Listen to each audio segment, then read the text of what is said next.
আসসালামু আলাইকুম রহমতুল্লাহ বারাকাতুহ। প্রশ্ন: সম্মানের জন্য কবরে ফুল দেওয়া যাবে কি? উত্তর: সম্মানের জন্য কবরে ফুল দেওয়া যাবে না। প্রশ্ন: দেশ রক্ষায় যারা জীবন দিয়েছে তাদেরকে কি শহীদ বলা যাবে? উত্তর: দেশ রক্ষায় যারা জীবন দিয়েছে তাদেরকে হুকমি শহীদ বলা যাবে। আর প্রকৃতপক্ষে শহীদ হলো যারা আল্লাহর দিন দুনিয়াতে কায়েম করার জন্য, আল্লাহর দিন প্রতিষ্ঠা করার জন্য যারা জীবন দিয়েছে তাদেরকে প্রকৃতপক্ষে শহীদ বলা হয়। আর দেশ রক্ষার জন্য উদ্দেশ্য যদি এরকম হয়, এই দিন প্রতিষ্ঠা করার জন্য তারা দেশের জন্য যুদ্ধ করেছেন, তাহলে সে শহীদের মধ্যে পড়বে। প্রশ্ন: অনেকেই যদি একসঙ্গে মারা যায় তাদের লাশ একসঙ্গে কবর দিতে পারবে কি? উত্তর: অনেকে যদি একসঙ্গে মারা যায় তাহলে তাদের লাশ একসঙ্গে কবর দিতে পারবে।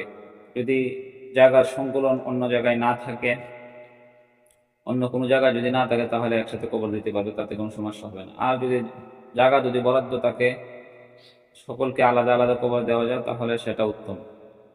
প্রশ্ন: কোনো কারণে যদি লাশ জানাজা করতে না পারে, দাফনের পর জানাজা করা যাবে কি? উত্তর: লাশকে দাফন করা এটা প্রত্যেকটা মুসলমানের একটা দায়িত্ব। তারপরে পরবর্তীতে জানাজা করবে, কবর দেওয়ার পরে যতদিন পরেই হোক না কেন সেই দায়িত্বটা পালন করবে। দাফন করার পর জানাজার নামাজ পড়বে। প্রশ্ন: যদি কোনো ব্যক্তি সাগরে মারা যায়, লাশ কিনারায় নেওয়া সম্ভব না হয়, তাহলে কি করবে?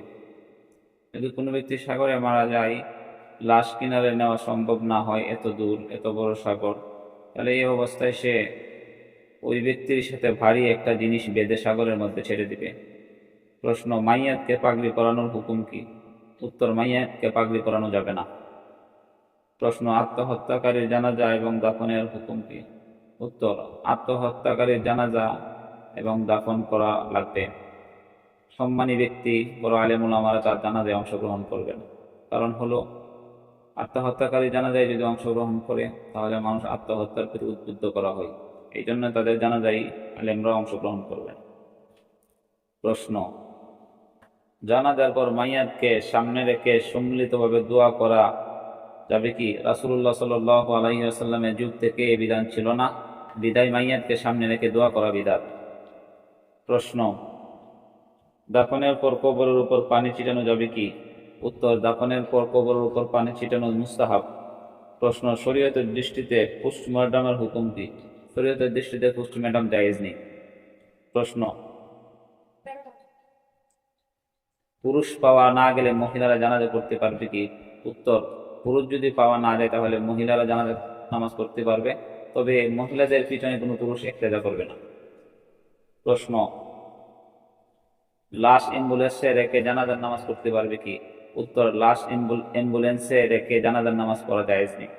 প্রশ্ন: জুতা পায়ে জানাজার নামাজ পড়তে পারবে কি? উত্তর: জুতা পায়ে দিয়ে জানাজার নামাজ পড়তে পারবে যদি জুতা মনে হয় পবিত্র। আর যদি জুতা মনে হয় অপবিত্র, তাহলে জুতা খুলে তারপর জানাজার নামাজ পড়তে হবে। আসসালামু আলাইকুম রহমতুল্লাহ বারাকাতুহু।